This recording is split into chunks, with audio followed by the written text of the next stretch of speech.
je m'appelle Mathieu, j'ai 27 ans. Je suis français, j'habite à Paris depuis 1 an. J'installe des panneaux solaires.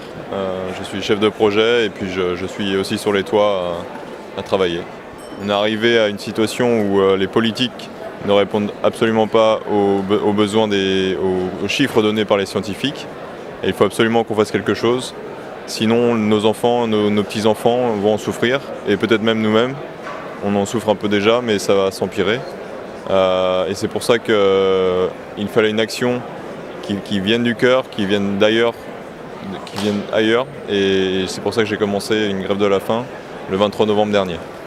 Ça fait 23 jours exactement.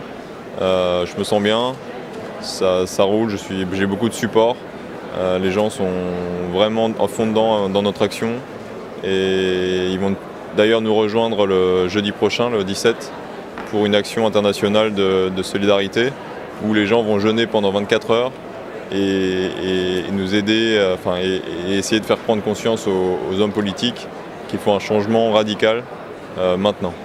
J'ai pris ma décision de rentrer dans cette grève de la faim à partir du moment où j'ai pris conscience du problème d'une part, et du fait que je voulais faire mon maximum pour éviter un réchauffement climatique. Et je ne voulais pas avoir à dire à mes enfants que je savais et que je n'avais rien fait. Et du coup, quand j'ai entendu parler de Anna et Sarah qui ont commencé leur grève de la faim le 6 novembre dernier lors des dernières discussions de Barcelone, je me suis dit, bon, j'ai pris quelques jours de réflexion, mais je me suis dit c'est ça qu'il faut que je fasse. C'est vraiment une action qui vient du plus profond de moi-même, du plus profond de nous-mêmes. Et c'est pour ça que je les ai rejoints dans leur action. Quotidien, je dirais, il n'y a pas grand-chose, après les premiers jours, il n'y a pas grand-chose qui a changé. J'ai pris un rythme, mon corps s'est adapté au manque de nourriture. Mes muscles fondent doucement, mais sans problème majeur. Je ne suis pas beaucoup plus fatigué que d'habitude. J'ai beaucoup de mal à me déplacer, mais si je reste assis, j'arrive à réfléchir sans problème et je dirais je suis normal. Quand je lis les articles des scientifiques et des conséquences désastreuses qui vont arriver si on ne fait rien aujourd'hui.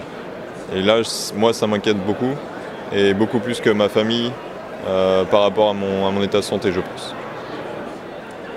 Pour l'instant, la seule garantie qu'on donne, c'est que si on a un accord majeur des politiques sur le changement climatique et sur une justice climatique, alors on arrêtera. Si demain ça arrive, on arrêtera demain. C'est la seule garantie qu'on donne pour le moment.